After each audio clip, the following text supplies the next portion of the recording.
My name is Travis. I am the founder of Uber. And contrary to what you might have read, I am not a monster. He is bold and uncompromising. Is this legal? Grow or die. You need to start listening to the people that help build this company. The city has been taken!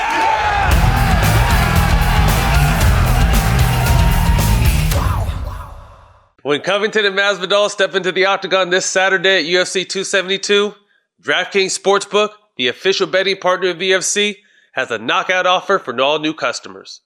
Bet just $1 on the main event and get $100 in free bets no matter what. Free money sounds nice, no matter the outcome.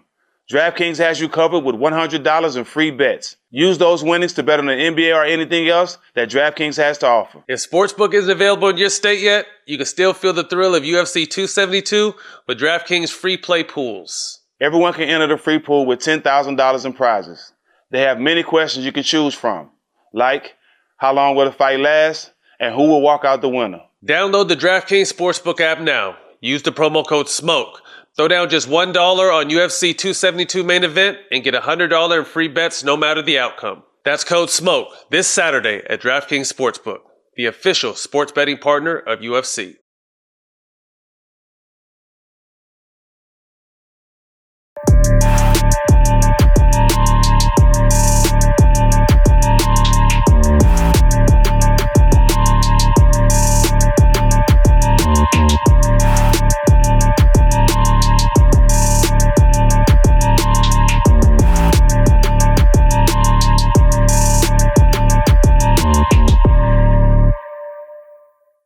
Welcome back to All the Smoke. Yeah, sure. Jack, what's up, bro? Happy to be in LA. You turned your game up today. I saw you packed a bunch of Louis coming out here, but you really came like, where are you going after this? Nowhere. I'm just setting the standard for 2022 on the show. That's all. So you got me looking like a soccer dad right now. So I have to step my shit up. Nah, I mean you got the shit at your house. I'm just gonna force you to bring it out. I respect that. Man, we got a guest, a guy I've known for a while, a friend of mine. We finally able to track him down, man. Welcome, Chandler Parsons. Appreciate it. Thanks for having me, guys. Get his watch. When y'all get time, get his watch. It's probably expensive. Stop. Get his watch. But the new father, let's talk about that. I mean, you were gleaming. We were just talking about this before the show, man. You're a father of a 3-month-old daughter. Tell us what that like. He wants more. Yeah, definitely more. He told me he's going to have 5 girls. I'm definitely going to be the guy that has all daughters for sure. But pretty little thing. There's nothing like him, man. You guys know. You know, you think you love something, you have a child, and something just clicked. I was telling Matt, like, something happened where, you know, a couple months ago, Mom couldn't get her to stop crying, right? And then I grabbed her, and all of a sudden, she just stopped. And now it's getting to the age where she's getting a personality, and you walk into the room, and she's smiling, and it really is. There's absolutely nothing like it. I love it. He knows. He's got a bunch of daughters. Yeah. Yes. 5 in the bonus. 9-year NBA vet. It's been a crazy past couple years for you. Can you mind walking us kind of through? I know you were in an accident. You retired. Talk to us about what's kind of been going on in your life. Yeah, I mean, it's been a crazy 2 years for everybody, right? Yep. Like, no one could have predicted this happening. But, yeah, man, it was nuts. I was leaving practice one day, random day in Atlanta, 2 o'clock on a Wednesday. And I'm driving. I just see this car coming at me and just completely T-bones me. And I had never been in a crash before. Right? I'd never been in a fender bender or nothing. And it's kind of a crazy story. It's a funny story now, but like I'm going and I'm completely out, right? Like I'm knocked out and I wake up. Where did the car hit you? So I'm going through an intersection and the car, I kind of see it coming this way and out of nowhere it just kind of speeds up and just kind of gets me going through the intersection. On your door? On the driver's side, I was solo in the car. Damn. And so I get hit, right? And I wake up and by the time I wake up, there's already sirens. And I just remember the windows were bashed in, the airbags were out. I had a cut on my wrist where it was bleeding, and I couldn't move my neck. And I'm like, oh, like, shit, like this is serious. And I can see the guy who hit me, and he's completely knocked out, blood everywhere. And I'm like, wow, like this is scary. And so I'm looking and my car's all messed up. There's red everywhere, and I hear this voice, and I'm not like a religious, spiritual kind of guy like that. But I hear this voice and it's like, Chandler, Mr. Parsons, we're coming to get you. You're going to be okay. And at that moment, I'm like sitting there. I'm like, fuck, like this is what happened. Like I died. This is what happened. This is God. Like this is what happens, right? Blood everywhere. And I snap out of it, bro. And it was the OnStar from my car. Them telling me they were coming to get me. And I was bringing my girl home spaghetti. So half the red in my car everywhere was marinara sauce. But at the moment, I'm tripping. I'm like, oh, shit. And then fast forward, like the next day I go and Atlanta's like, hey, you need to lawyer up. Like once they find out who you are, what you're driving, like this guy's going to sue you. And I'm like, fuck, I didn't do anything wrong. Like, what do you mean? Turned out it was a dude's third DUI. 56-year-old, just like completely his fault. And so I was in this lawsuit basically for 2 years where I was recovering from injuries. Like I messed my neck up. I tore my labrum in my shoulder, super gnarly concussion. And so that kind of forced my hand to basically retire.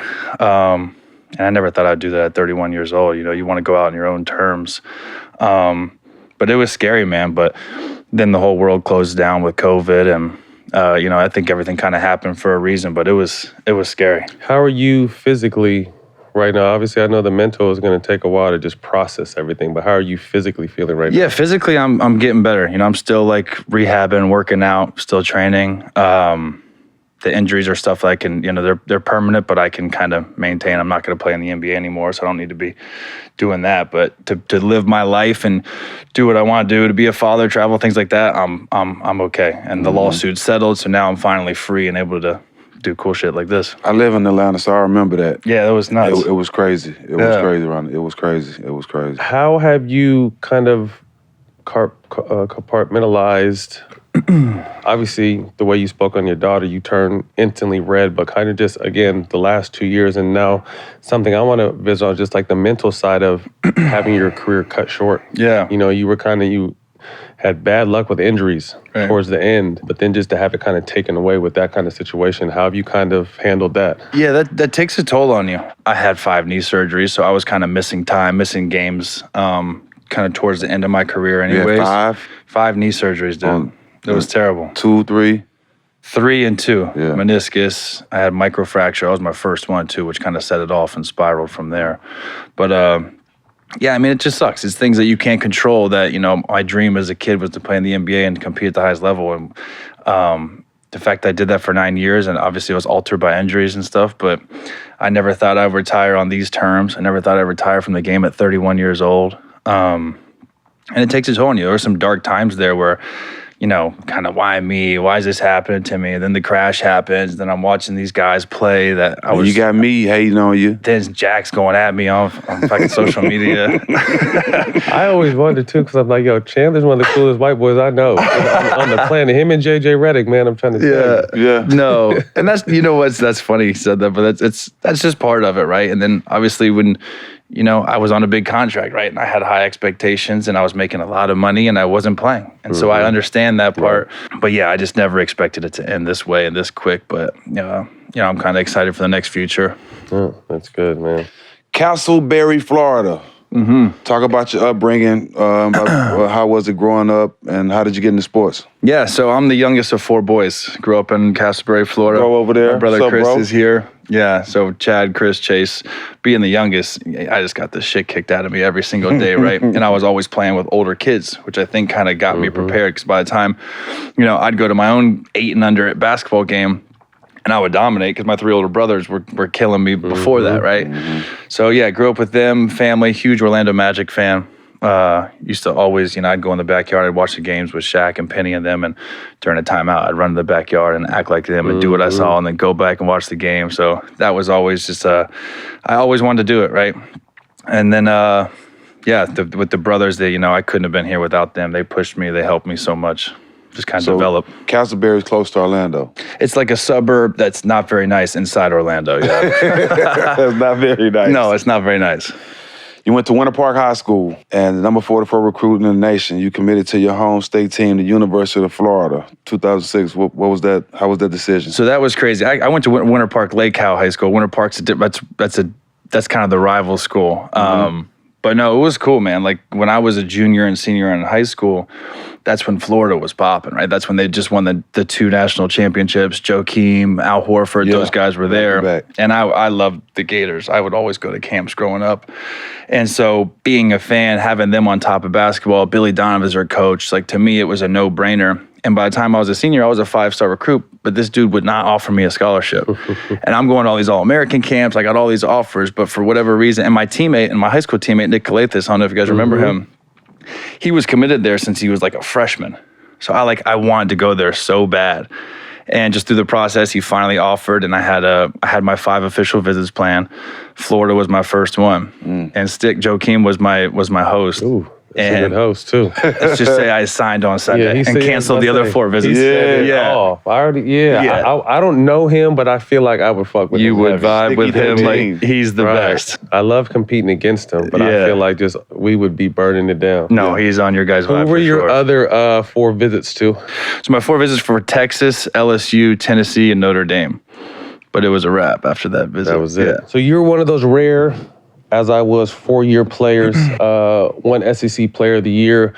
What do you remember most about your Florida experience? I mean, there's a lot of history on the basketball side. Football side is dope. You probably went to, who was on the football side? So when I was there, it was the years. It was Tebow, it was Aaron Hernandez, Percy, Pouncey Twins, Joe Hayden. It was, there was arguably the best college football team of all time. Yeah. Callie Rivers was the volleyball player. Okay. We had Ryan Locke do the Olympic swimmer when we were there. So like Florida. Yeah, I was active. Damn. It was crazy. You were on campus every day in sandals. I should have left. I could have been a higher draft pick my junior year, but I had to go back. Like I loved it. Really? See, I get that. I loved it. You're making it sound sweeter than UCLA, but I feel you. Like UCLA was a blast. Yeah. So I get it. No, it was cool though. Like going there during those years, like you said, with the football team was so good.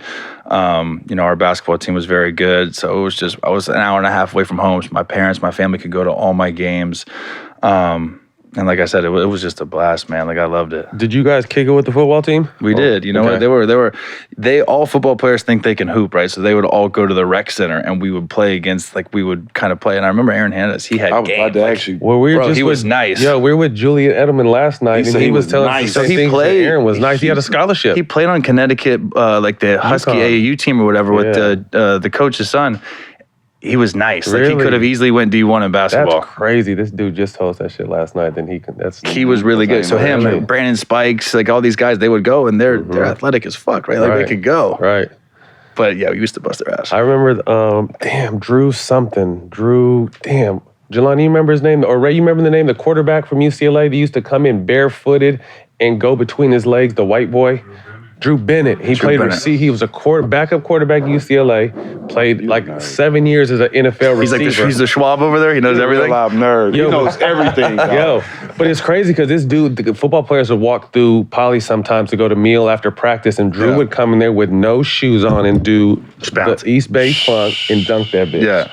That's funny. I was like, so football players are super athletic. I wonder too, because sometimes, like at UCLA, like some fucked with us and some didn't. Right. You know what I mean? Like, because sometimes basketball and football players don't really vibe everywhere. Yeah, there was no beef like that. Like, good. remember Kansas? There was like the fight on campus. Some of them really don't mess with each other. At Florida, for whatever reason, I mean, we kicked it with them. They kicked it. We lived in the same dorms. Like, we'd go to their games. They'd come to our games. Everyone was winning. So there was no hate. Every school, college not like that? Football players and basketball players kind of butt heads. There's animosity. Like, remember the Kansas, like 10 years ago, there was like brawl on campus. Yeah, so it's crazy. Coach Donovan wouldn't offer you a scholarship, finally did. What was it like working with him for 4 years? He was great, man. Honestly, going in there as a high recruit, fresh off 2 chips from him, like we went in there with the wrong mindset. We were the number 1 recruiting class. Who was in your class? Nick Calathis, John Lucas's son, Jay Lucas. Okay. This kid, Alex Tyus, and some other kid, but Mafia Billy D. Right. And so he got him, and it was cracking there, right? Like they were the best team in the country, and we were trash. We went to we didn't make the tournament. We went to the NIT. So like my first 2 years, we kind of went in there as arrogant little dickheads, and like he's this New Yorker, Napoleon syndrome, little man, thinks he's tough, and he would just. He's from the school of Patino. He would get in your ass. Yeah, he looked like he in the mafia. How he be on the sideline. He's cool as fuck, but he's also he gets angry quick. Yeah. So my first 2 years, I didn't get that. I didn't understand that. I would want to transfer. I would want out, and then once you get older and you understand like what he's trying to do and like instill in you, something switched where it was just like this guy's, and he was always a brilliant basketball mind, right? Like you can see what he's doing now in Chicago. Like the guy's arguably the coach of the year, right? So, I mean, he's always been a great basketball mind, but then you just understand him more as you know, your years go on. You were drafted 38th overall to the Rockets into the lockout. You decided to go overseas to France for 2 months. What was your reason behind that? You just wanted to stay hoop and stay busy? Yeah, so when I was drafted, there was the lockout, so there was no season, right? And I was a second-round pick, so my contract wasn't guaranteed. So my agent at the time basically got me a deal where I could go play in France, and they gave me an out clause. And this was during the time where like D. Will went to Turkey. Like a lot of guys were doing it. And as a 4-year guy, for whatever reason, like it's kind of shunned upon. Like it's like a bad look to stay in college 4 years, right? Because it's like, why didn't he leave early? What's wrong? Like, and then you're older. Like I got drafted at 21 years old, which I think is a good thing, right? Because you go through so much shit in college. Like I'm ready to help an NBA team right away. Right. I see both sides with the potential of taking an 18-year-old kid too, but so. I had something to prove still, so I wanted to keep going and I wanted to stay in shape. I wanted to play in games because a second round non-guaranteed contract. I wanted to, when the lockout ended, which it was gonna end, I wanted to be ready to go. So I went and played for 2.5 months, and it was dope. I got what was the experience like? Yeah, it was Enjoyed cool. it? I mean, I lived in a place called Cholet, France, which wasn't fun. Like it was like a little I've been village. there. Yeah, it's not cool. I played there for probably 3 weeks. It came back home. Yeah, I couldn't do it. No. I was 19. I couldn't do it. Yeah, it was different. It's the crowd's different. The game is different. It's like the Olympic style game where you get to call travel if you don't put the ball first, goaltending, no defensive 3 seconds. But I just wanted to hoop. I just wanted to play. Right? And I was making, they gave me like $25,000 a month. And I was like, at the time, I was like, that's my first paycheck. I loved it. So I was like, this is great. And then the lockout ended and I came back to Houston. I think it really helped me because by the time camp started, I was in crazy shape. I was ready to go. And that's how I kind of got my start, I think, because I was so ready to play that by the time my 6th NBA came around, I was starting. Who was on your team at that? Who was on the Rockets? So when I was drafted, Coach Kevin McHale was the coach. Okay. And then it was like Kevin Martin, Scola, D'Alembert, Marcus Camby. Did you have Brooks? Brooks was there, Earl Boykins, Courtney Lee, and then it was like a couple of the young guys. It was Kyle Lowry was there, Dragic, Pat Beverly. So when I was there, like we had a squad too. Like I think we missed the playoffs by like 1 game my rookie year. But yeah, we started off like 2 and 3 or whatever. This is kind of like my like coming to the NBA moment. Like I wasn't playing at all, and I just came from France. I'm a second round pick with acne, and like I was not ready to go. And so I'm playing, and we start off like 2 and 3, and I played some garbage minutes. We got blown out a couple times where he put me in, and I just remember pulling up, and we were playing OKC, and it was when they had Russ, KD, and James, and they'd always write the starting lineups on the board. And I walked in the locker room early as hell, like 3 o'clock, like first bus, and I just saw it said Parsons - Durant. And I was like, oh, shit. Like, it was the first time I was like... She just got like, real. oh, wow. Like, I played garbage minutes against other second-round picks at the end of the game. Like, this was, like, mine, like, oh, my God. Like, it's go time. I guess one of the best. Yeah, and it was... I mean, he busted my ass, but he was a little... Like, I think he shot, like, poorly from the field, and we won the game. And honestly, since then, I started all the way through. So it was kind of like... That was, like, my moment where he gave me a chance, and it just kind of worked out. Let me ask you a question. So with going to 4 years, going to college and playing 4 years, and having the injuries, you think staying all that time took some off? Probably. I think when you think about it, when you playing AAU, with knowing you could have went after your first or second year, right? You know what I mean? And then you look back, you played AAU from 12 to 15. Then you played 4 years of high school. Then I played 4 years of college. So it's like that's a lot of miles on your body and your knees by the time you get to the NBA. And like I said, with the lockout, my rookie year, we had back-to-back-to-backs. So you guys remember? There was 3 in a row, and that's when like I was the young guy, so I was playing, right? All those minutes. I was playing all of the minutes. And they probably had you doing shit before practice, after practicing there first, have to leave last, got to make all the jump. And I'm like, I think that definitely had an impact. I think the longer you play, just the more grind, the more bumps and bruises you get. But you can't predict that though. Exactly, you can't. That's one thing I've learned, bro. It's like listen, I understand everything that comes with it, with the pressure, the expectation and stuff. And as athletes, we want that. Like like JJ Redick said the other day, is like no one can create a narrative to put more pressure on us than us, bro. Right. Like, trust me, we want it more than you. So like the media, the that's fans, why we're here. right? Yeah, like it's, we want it more than you. And they we didn't like that either. I know, it was good. JJ Redick's really good at that. JJ's Like, dope. yeah. JJ dope. Yeah. So he and Shout out Bubs. Yeah, JJ dope. But that was my thing where I was like literally my first injury, my foot got caught in David West shorts. I came down on my knee, chipped cartilage in my knee. Like, how the hell am I supposed to predict that? And had that turned into a microfracture? That was my surgery? that was my third year. And yeah, that was when I first had my microfracture where Microfracture used to, not to cut you off, used to end careers. I talked to like Amari, Jay Kidd, these guys that had it. They were never the same from it. The fact that I got that my third year and still was able to get 2 max contracts after that, but it hurt. Like, it was awful. Like, it still bothers me. I have a quarter-size piece of cartilage missing in my right knee. Shit is awful. Let me backtrack a little bit. So going into your second year, you guys make that blockbuster deal for Harden. Yeah. Who actually just got traded today. Crazy. We'll talk about that in a little bit. Yeah. But what was that experience like? Because So that was nuts, right? So I think we had just gotten Dwight Howard before that, and we needed that extra piece, right? And by the way, the signing of Dwight Howard was nuts too. We can get into that later. That was crazy. Let's talk about that. Yeah. So Dwight, we had the same agent, right? And I was a second round pick. I had a 4-year deal, but the 4th year was a team option. And at this point, I'm starting. I'm averaging 17. Like, I'm going. And my agent said they're going to pick up the 4th year. Why wouldn't they? You're owed like $920,000 or whatever, and just a huge bargain for them. I end up hiring Dan Fegan. The only reason because he said, I can get you out of that 4th year. And no one else could, right? And how he did it, basically, he used leverage. He went to the GM and he went to the owner and said, I'll get you Dwight Howard, but you're not picking up Chandler Parsons' contract. You got to pay him. So instead of making $920, I got bumped to a max, and we got Dwight Howard. That's damn It was the most gangster move I've ever seen, bro. Yeah. It was nuts. Rest in peace. It was crazy. That's who he was. He got me paid. It's like they say, agents get you paid, Dan Fegan got you overpaid. Yeah, David, he definitely did. He definitely did. That's my guy, man. Rest in peace. So to Harden now. Right. So then it's like, all right, James, now we're rolling, right? Now we got 2 bona fide stars, great players like me. Terrence Jones was coming up. We get Pat Bev, Jeremy Lin's like fresh off his Linsanity, like he's hooping. And that's just an exciting time, right? Like Houston was a dope place to live in. I love McHale. I love JB Bickerstaff was our assistant. JB doing his thing in Cleveland. Man, coach of the year. And so like now that was just awesome. Honestly, playing with those 2 guys. At the time, Dwight was the best big. James was just coming up into like actual stardom. He made the game so easy to where that was my best year. I averaged like 17, 18 points because he would just lull the defender to sleep, kick it to me, and I would either catch and shoot or do my little shot fake that used to jump on all the time. You used to fall for it?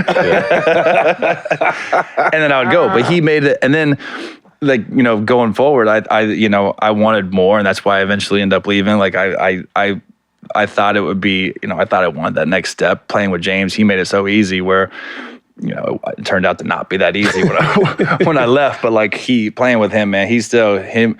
I got Dirk at the end of his career, but James, he's the best player I ever played with. Wow. He was so cold. What was Dwight? Because this is you got Dwight out of Orlando, right? We got Dwight out of here, out of LA. Oh, so he came to LA for like that 1 year. Had he had back surgery yet or no? He had the back surgery, but he was still fine. Like he kind of had a down year in LA, but like he was healthy. He was ready to go. Okay. Yeah, I mean, them 2 in a pick and roll in their primes, that was tough. Yeah, I didn't know. I got to play with Orlando Dwight, and I've never seen anything like him. Never seen nothing. I mean, like I think him. now people kind of shit on him because like his career, like they see it now, but the dude was the best big in the league for a decade. But I think it's when he went to LA and wanted to rush back and play after that back surgery.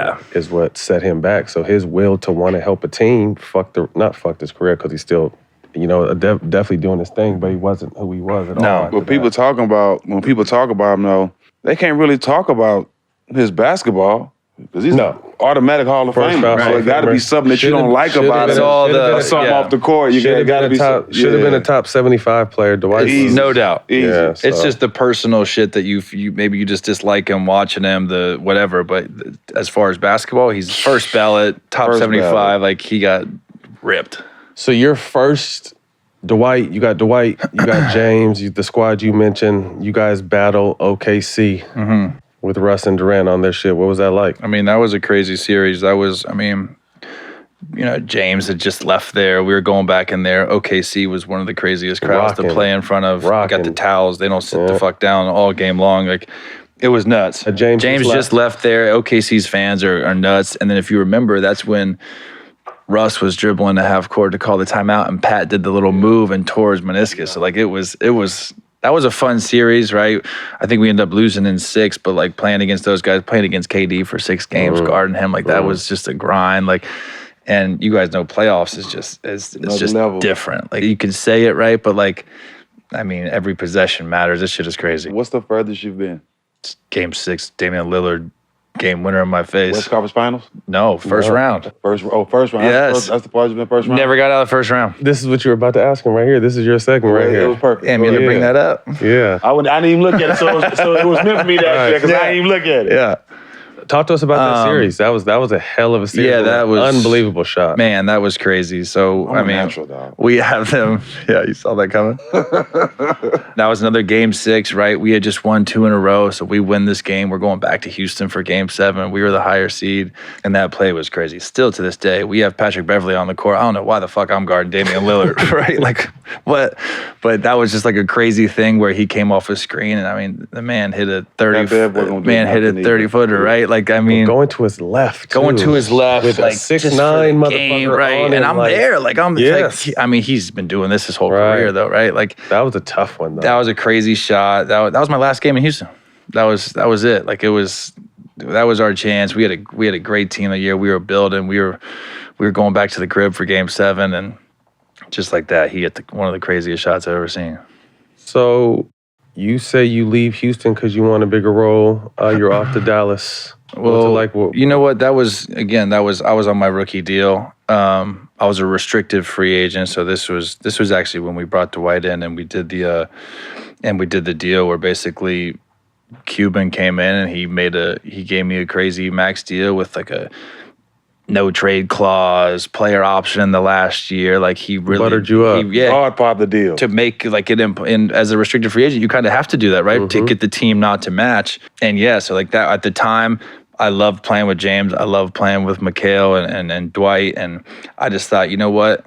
Dallas, Dirk's my favorite player of all time. They got Dirk, they got Monte Ellis. Like, I could go over there, maybe a little even more role. Dirk's on his way out. I can have a bigger role. Carlisle, everyone who plays for Carlisle, they're this crazy offense, like pick and roll threes. Like, as a shooter and a guy who liked pick and rolls, like, I couldn't have think of a better offense than his. And so yeah, I accepted the offer, and Houston didn't match. And I think it was awesome. Like, I love Dallas. I love my time there. I'm still, if I didn't live in LA, I'd live in Dallas. Like, I really. You developed a great relationship with Cuban. Yeah. Talk to us about that. He seems like a real cool dude. Easy to get along with him. He's the best, man. Even, I only played there for 2 years, but like he's coming to my wedding. He's my guy, right? Like, every investment deal I get, I send it to 3 people. He's one of them. If he says no, I'm out. If he says yes, I'm in. Like, he's to the Shark Tank himself? Exactly. He's the OG Shark, right? There's no one better. All right. So he's such a player's owner, right? Like, he's funny, he's cool. He'll go out with us, like the free agency with DeAndre, like, he was so involved, right? Like, and he's just cool, bro. Like, most owners aren't like that. Talk to us about. I just want to say one thing about Mark Cuban. I want to give him his props. He just started this company where they're able to, people that on medication, able to get medication for real cheap. I'm talking about expensive medication for real cheap. I want to shout out Mark Cuban for that, because I know that's helping a lot of people all across the world. Medicine that's $500, they're getting it for $10, $15. So shout out to Mark Cuban for that. Q, we need you on the show. Yes, sir. Yeah. The recruitment of DeAndre, because you pulled a lot of strings, and then the Clippers pulled some crazy shit. Yeah, that was DeAndre Jordan, by the way, for those of you know when we say DJ. That was the biggest heartbreak I ever went through. I mean, at the time we had a great team in Dallas, and we're recruiting free agency. Like I'm in the draft room. I'm in the free agent meetings. Like Mark kind of gave me and Dirk like reins. Like, all right, like this is who we want. Like go get him. So I'm coming out to LA. He was also with Dan Fegan, so we had the same agent. So we're partying together. We're working out together. I'm basically, his schedule is my schedule. I'm all over him, right? I'm like, I'm getting this guy, and I get him. Like he commits to us. Like he's verbally there. Cubans, we're here. We're going to dinner. We're at his house with his mom, his brothers, and I never forget the girl I was dating at the time. She had a birthday party in Vegas, and I left, and I tweeted an airplane emoji because I was going to Vegas. That's when the whole reports, the Woj bomb saying DeAndre Jordan having cold feet, and I'm like, there's no way, bro. I just left, like no chance. And that's when that whole Twitter emoji war started. Remember that, where everyone started tweeting like emojis. Chris Paul was tweeting like a banana boat or something. Blake tweeted the picture of the door like that they like locked him in the crib. Like there was a whole thing, and that was all because, and we had just signed Wes Matthews to come with DeAndre Jordan. So it was like a whole thing, right? But again, like, there's no hard feelings there. Like he did what he thought was best for his career. I think that year he was Defensive Player of the Year, and for the Clippers, he went to like the Western Conference Finals. Like he's had a great career, but that was just like that's never happened before. Like we had it, it was done. He committed, and then the Clippers flew Doc, Paul Pierce, CP, and Blake. Yeah. To his house, locked him in. Until he signed. And beat him down until he signed. Yeah. It was nuts. Didn't he end up going to Dallas anyway? He did end up going to Dallas. I left and then he went. Right. It was crazy. So heading into free agency, you were looking to possibly stay in Dallas, I'm guessing? Yeah. Is what you wanted to do, obviously? Yeah. And it didn't really work out that way. You end up going to Memphis on another nice deal. What was that experience like? So I signed a 3-year deal in Dallas, but I had a player option in the 3rd year. And talking with Mark, talking with my agent, they said, listen, I played good that year. We went to the playoffs. They said, you can get a big deal. And there's a lot of interest in you. So I'm like, all right, great. I'll opt out of my player option. And Dan Fegan was like, basically, you're going to get a max contract. And when Dan says He's that, the best at it. I'm fine. I believe you. But Cuban wanted me to opt into that 3rd year because I had just had a knee surgery. I had my 2nd one. And I was still going into free agency. And so I didn't pick up my 3rd year because Mark was like, look, just opt in and prove yourself that you can play. And then I'll sign you to a 5-year max the next year. And I'm like looking at it, I'm like, and it was for like $17 million. And I'm looking at it, I'm like, he's telling me to opt in now for 17, but Dan Fegan, my agent, is telling me I got guaranteed like 95. Like, I'm like, Mark, if I was your son, like, what would you tell him? Like, would you tell me to do this and take this guaranteed deal? Right. And they knew I had the knee surgeries, right? And so that was crazy. And that's another crazy story where I had 2 pitch meetings. And I remember it was Orlando and New York offered max deals, but like 2 or 3 years. But the 2 big 4 ones were Memphis Grizzlies and the Portland Trailblazers. And Paul Allen came, Dame came, Terry Stotts came, their front office came, and we had a great meeting in Portland. And to be honest with you, I was all in on Portland. I was like, we can cancel the Memphis. Like, I'm going to Portland. Like, this is play with Dame and CJ. Like, this is great. And I was like, yeah. So I was like, all right, like I'm in. JB Bickerstaff and Fizz, who are my family, he had just got the head coaching job at Memphis. I said, you know what, let's just take the meeting. Like, I love them. Like, let's see. And also, they had Gasol, they had Conley, they had Zebo, TA. Like, they had a squad, too. So I'll never forget, we're in this meeting, right? And it's at Dan Fegan's house. And we're in the Memphis meeting. And I see, like, where Stack's sitting, Fegan's getting, like, red and, like, kind of getting weird. And then, like, 5 minutes later, he's like, hey, let's take a break. And, like, let's, we'll meet back up in 5. He's like, CP, come here. So I go to his room with him, and he's like, you're going to Memphis. And I'm like, what do you mean? Like, he goes, Portland is going to give you a physical, and because of like Greg Oden and Brandon Roy's injury history, you might not pass. So I'm like, what do you mean, bro? He's like, trust me, like, you don't want to go down that. Like, if you do that and they red flag you, bro, you're taking a minimum deal, and you're smoked out at $95 million. So I'm like, bro, like what? Like in my head, I'm on Zillow looking at houses in Portland. Like I was going. Like I love them. I go back in there, bro, and Oscar performance going back. Oscar, I go back in there. Listen, guys, I've never been more sure of something in my life. Sold it. Grit and grind to the day I die. I'm like, I'm in. I'm gonna get that shit tatted. I was like, we can just stop it here. I'm signing. Literally, I'm like Blake Griffin. I wouldn't let them leave till I signed the deal. Yeah. I was like, I am going. So that was just another Dan Fegan crazy story where I was like, man, I've never told that story That's either. incredible. And so like, that was nuts where I was like, this man did it again. And after getting that contract, you get to Memphis and you get derailed by injuries again. Yeah. Which Talk about that. I had just, during that free agency, I had just had my 3rd knee surgery, right? So it's not like they didn't know I was, and as an athlete, like, you know, I'm hopeful to be the player I was. And like, when you get paid in the NBA, you're getting paid off what you did and what you could possibly do. So it's like, they saw like a 16-5-5 guy and they were hoping I'd get that or better. Maybe I'd take a huge jump like some guys do. Fresh off 3 knee surgeries, like after that, 4-year guaranteed deal. Like, I mean, like that. So, you know, the Memphis experience, it didn't really work out. There's a little bad blood there, but like, you know, there's some nice people there. I had a good time, but it just didn't work out. I couldn't find ways to get healthy. And a lot of the people there kind of put that on. In the same day, they gave Conley like $230. Yeah. So like that day, they spent like $250 million. I'm like, I remember me and Mike were like, boo the GM. Like, why are you booing us? We just signed the deal. You would do the same like, shit. Stop it. Like, what do you mean? Like, it was crazy. Boo the GM. Yeah, like, boo him. So, I mean, when it's all said and done, a crazy 9-year run, derailed by injury. What do you remember most about your experience in the NBA? I mean, it was, like I said, it was just my dream as a kid to play in the NBA, man. I never thought it would end this way. I never thought it'd be cut short like this. You know, I had dreams of being an all-star and winning championships and doing all that. But the fact that I lived out my dream and can now support my family, and like, I know if I go tomorrow, my kids are good. Right. You can support a lot of families. You know what I mean? Like, you know what I mean? Like, I can, you know, I had a great time. I met a lot of really dope people that I still have really good relationships now. I still love the game. I still am sitting on my couch Tuesday night watching, you know, Charlotte versus Orlando. Like, I still love it, right?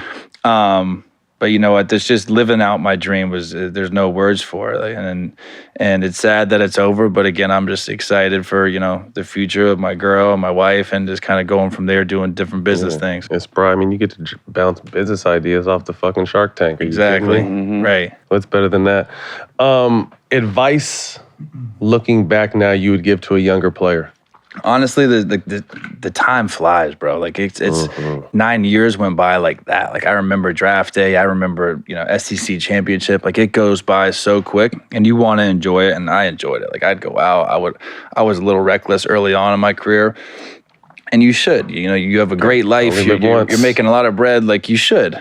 But I would just say, just kind of cherish every day, man. Like every practice, every film session, you think it's a drag, but when it's gone, like I miss that shit. Like I miss the playing Blu-ray on the planes. I miss like the film sessions, talking shit. Like the stuff that I hated when I was playing is what I miss the most now being out. Yeah. Well, you think time goes fast as you're playing. Watch how fast it goes now that you're a father. I know, right? That shit, bro, is like, feels like half the time it's just as fast. Share a story of battles with him. So this is where it started with me and him. He's playing for the Rockets, and he is busting my ass in the first half. So you know me. I never know this story, so I'm interested but you to know hear. me, when somebody busts my ass, what's the first thing I do? Fight. I try to start a fight, right? The first thing I do. And this what made me remember him, bro. This what made me remember him. So after I'm talking all this shit to him, he ain't paying no attention to me, and I'm getting ready to try to start a fight.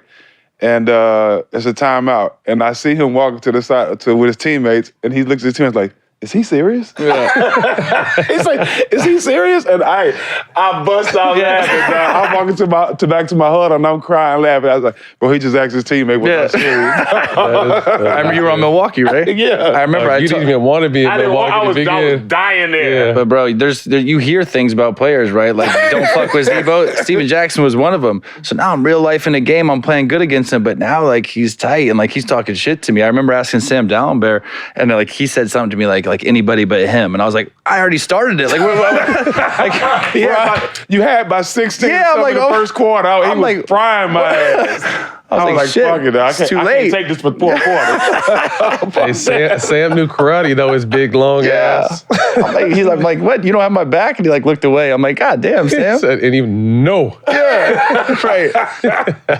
Traveling, man, you get a chance. I know you're really close with Blake Griffin. I remember back when we had that Lob City team, me, Blake, and DJ would go to like 4 countries every summer.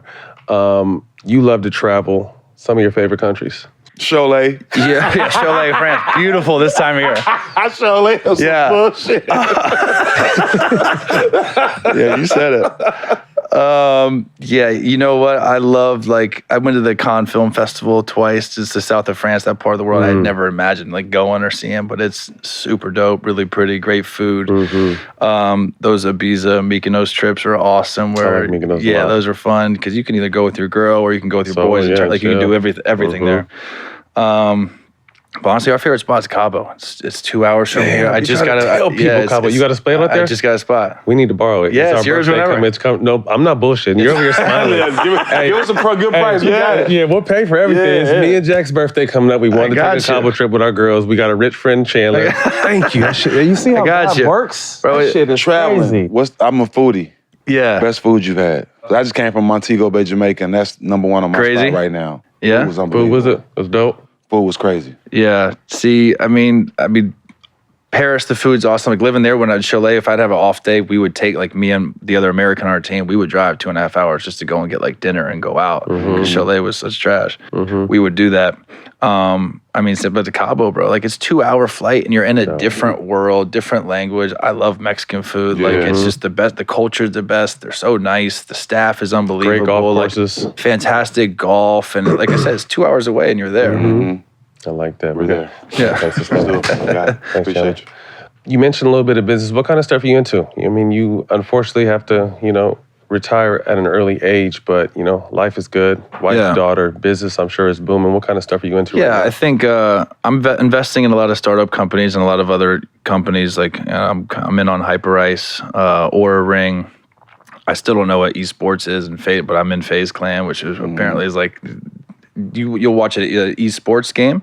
There's more viewings on an esports game than like Super Bowl Sunday. Like it's insane what these kids are doing. Is Aura Ring that check your blood pressure? Checks your blood pressure, your temperature. Yeah, I've seen that. Things like that. My brother, I'm with in a couple restaurants in Orlando. My girl's got a cosmetic line called Treats. Just a little bit of stuff like that. And now, honestly, now that the lawsuit's settled, now I'll probably start getting into some commentating, broadcasting. Doing podcasts with you if you guys need a third host. Sure. You're always looking for people over here for real. No bullshit. Don't say that now. I'm gonna get that Cabo deal House signed. podcast. So Showtime gonna hear you now. Brian Daly, welcome Chandler Parsons to the Showtime You family. cannot say that on this show and Brian Daly and them not whispering in the back. Wait till the trade deadline's over, though. Now watch, I promise you, before this season's up, you're gonna be back here talking shit with us. Man, it's been a great interview so far. We're down to quick hitter, so first thing to come to your mind, let us know. Yeah. Build a dream starting 5 of Florida-born players. Oof. Okay, Florida-born. I would go Vince Carter. I love Vince. He's the best. Playing with him was cool. Daryl Dawkins, OG back in the day, used to bust my dad's ass. Pops played against him? Yeah. Dope. T-Mac. Love T-Mac. Top 3 right there. I'm going Amari Stoudemire, who I literally saw beat the shit out of dude at my high school team camp, like the manager on my team. He was a grown man. He looked like he does now when he was 16. Right. And now I need a point guard. You guys remember Darius Washington? Edgewater High School, played at Memphis. He was like the Sebastian Telfair year where they had the Through the Fire where they played Edgewater. I know you remember him. Look. Yes, he missed the free throws in the tournament. He never really made it to the league, but he was the coldest, best high school player I've ever seen in my life. Really? I love that you know that. Yeah. The big diplomat. Yeah. 5 dinner guests, dead or alive. Wow. 5 dinner guests. I'm going to go with MJ. Jordan or Jackson? Both. Okay. Thank you for clearing that up. Yeah. Can't go wrong. Save. I got to have Tiger Woods in there. Yeah. I got to have Muhammad Ali in there. And then I mean, I'm going all athletes here. Somebody got to make y'all laugh at the table or something. Yeah, give me Will Ferrell. I was just about to say that. Give me Will you can't Ferrell. go wrong with him. That's a good call. Yeah. We got to get Will Ferrell on the Because show. that's going to be a funny episode. Yeah. Because he might come in here, I'm like, gonna get what did super Kevin Hart high. say? He always in a bit. Yeah. So he's playing, acting like a character at all times. You know, he doesn't even have like lines half the time. Like the funny shit you see on like Step Brothers, he's just winging it. Like that's just him like vibing off Vince Vaughn, like saying crazy shit. I believe it. I believe it. I love it. Toughest matchup in the league. I mean, honestly, scoring wise, like guarding KD is impossible. Give me bro. your 5 wing, because we all were wing We all players. dealt with the same shit. Who were like your 5 wings? KD's impossible, right? He's 7 foot and he can handle crazy. Like he would, you can't stop him. You just hope he's having an off night, honestly, that night, and be physical with him. Like Kobe was crazy. I mean, James Harden was. You know who I really had? I had the most trouble with Ginobili, just because he was so slippery. He's always in my list. He was so And people are slippery. like- He would draw. He would foul me. I had to get 3 fouls early on him. Like he was tough. and he would get down, smart. keep him Brilliant. from going left. But once he got downhill, young Ginobili used to dunk that shit. Oh, he would Euro to viciously. dunk it on your head. And even if he went right, he's coming back left somehow. Ginobili was a motherfucker, and he's always on my love. You said that. Ginobili was tough. And then, I mean, we switched a lot, right? So I remember a couple of times I would get caught on Steph, and like moving without the ball really was not my gig, right? Like I'm better like post defense or maybe like fighting over a pick and roll. This dude doesn't stop. All right. And so chasing him was probably just as hard as guarding like KD on an ISO because he's just All movement. Yeah. Wore out. right. All movement. Who else? We had D Wade, D Wade was Carmelo. crazy. Carmelo's a bucket. But then there was the guys like who were the guys that like Ron Artest. that would, guarding him. that shouldn't, but that would bust your ass. Like I had Wilson Chandler used to always just Yeah. and Rudy Gay. Those two guys 30 no matter what. Karan Butler. That was Karan Butler. with He's me. like your kryptonite. Yeah. Yeah. Karan You Butler. snuck me a couple times. You motherfucker. You snuck me a couple times, goddammit. You can have the combo house. Favorite city to visit when you were in the league? I would say New York, just because growing up in Florida, I'd always go to Miami, and I lived in LA in the off season. So New York was, I mean, that's the MSG is the mecca, right? Like going to playing there was dope. Dinner there after the game was dope. Going out was dope. Like I just really, New York's just different for me, and I only like it for short stints. Yeah, in and like, out. In and out. Vegas-ish. Exactly. Like Yeah. So I would probably say New York. I would say Miami, and it had nothing to do with basketball. You feel me? I just feel like I was talking to someone about this the other day. Like the energy when they open that door and you can get off the plane, it's just Yeah. you want to like take your shirt off like Michael Jackson with your chest hanging out with no. You mean? Yeah. Like so, I would say Miami with nothing to do with basketball. Well, it's funny because y'all answers are mine. Basketball-wise, the Garden. Yeah. Turn-up-wise, Life-wise. Miami. You know what was sneaky was Miami. Scottsdale for going Phoenix. out. Oh, yeah, like Scottsdale Phoenix was was nuts poppin'. going out. Not to Scottsdale play, was- like it's whatever. no, But Scottsdale as was far as poppin'. going out and nightlife, Scottsdale. Scottsdale is popping. Best Kobe memory on or off the court. Yeah.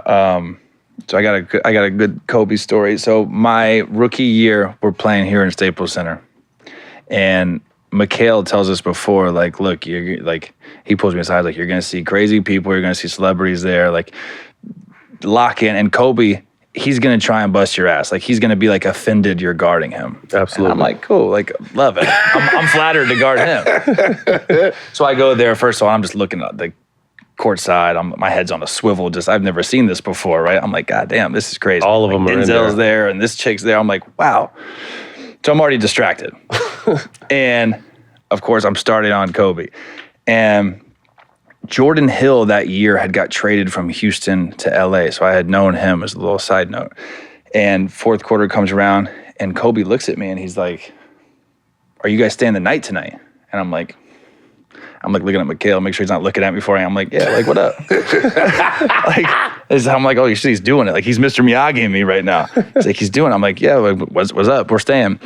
He goes, oh, I'll set you up. Like, I'll get your number from Jay Chill. And like, if you want to go out tonight. I'm like, stop. Like, you're like, I know what you're doing. Like, come on. Mikhail's over there, like, grilling me. Like, stop talking to this motherfucker. So I go, he ends up just going off. He has like 40 that game. We lose. After the game, like right there in LA Live, we go to like Katsuya. And we're with all the OGs, right? We're with like Camby, Down, and they're all taking me out. I get a text and it goes, "You're all set at Supper Club - Mamba," and I'm like, I'm like looking around like, all right, who's fucking with me? Like, no way. But I'm like, Courtney Lee was my guy, right? I'm like showing him, like, is this real? Like, you got his number? Like, and I write him back. I'm like, okay, like, or like, like I said something like, are you coming? He's like, nah, I can't make it, but my guy will hit you up. Got a next text, hey, you're set up. Let me know what you need at Supper Club, whatever. So at this point, I'm telling the table, I'm like, guys, I got you. Like Kobe's my guy. He set it up. Let's go. JB Bickerstaff is there. Like, I'm bringing coaches. I'm bringing trainers. I got it. And we have a blast, right? We have the craziest night ever. Supper Club was the club where the tables were beds. Mm-hmm. Yeah. It was awesome. Like, I was like, it was nuts. And 2 a.m. rolls around, and granted, I'm with these guys that made hundreds of millions of dollars, and this waitress beelines right to me with the check. And I'm like, oh, shit. And my dad's my financial advisor at the time. He would be on my ass if I like value sized my combo meal at Chick-fil-A. And she's bringing me this bill for God knows how much. And I'm like, oh, man. And I open it, and it's like $22,000. And now at this point, I'm like, I'm sick. Like I'm sick. I'm physically like, no. Like, I can't do this because card's gonna bounce. And I'll never forget, this chick looks at me, hands me a pen and says, sign for Mr. Bryant. And I'm like, what? I'm like, I videoed the whole thing. I'm like, I'm like signing Kobe Bryant. I signed Kobe Bryant on a $22,000 club bill. And everyone, by the way, they say he's tough. He's going to go at you. I'm like, this dude was cool as fuck. Hey, like, that's a dope story. He was awesome. That's a dope story. It was a right crazy time. Did you keep the receipt? I got a picture of it for sure. I still got his number. I love the way the story went, though, because I thought, because Kobe was an ass, too, he would have stuck you with the bill. And his bill from the weekend before. I was like, oh, I'm fucked. But then he flipped it on you. I like that, It was nuts. Yeah, that's our guy. I love that. That's a dope-ass story. Yeah, nothing but love for him. That's probably my favorite Kobe story. That's a good one. Yeah, that's a good one. Yeah. Story. Last question, bro. If you could have a guest on our show, who would it be? But you have to help us get your answer on the show. That was my birthday. I put that one together. I mean, let's get Cuban on here. He's the good call. He's the Great call. I still talk to him all the time. And that's your guy. Yeah. I could probably get that done. So tell him we'll be at your crib in Cabo. If he's out there, holler at us. And if he wants us to come to Dallas, we'll come to Dallas and get him. Yeah, we're passing out 10 days. Yeah, I'm not talking about hooping no more. No, that ship sailed. Absolutely not. I'm about to be 42. He can give me a job on this new company, though. Right. No, but Chandler, man, thank you. Yeah, appreciate great interview. You guys. Thank you for your time. But before we go, got something for you, my boy. Oh, shit, my bad. What we got? Okay. Hey. All the Smoke backpacking merch. Yeah. You can get it at all the smoke.store. Just go there, log on. Jack. You can get your hat, shirt, sweater. I'm on commercial right now, Matt. Yeah. All the smoke.store. Hey, I feel like a proud father, man. The way you growing in this game is real. This motherfucker is all of you. All of you, right now. But Chandler, man, appreciate your time. Man. Thank you. Thanks, bro. You can catch this on Showtime Basketball YouTube and the iHeart platform Black Effects. We'll see y'all next week.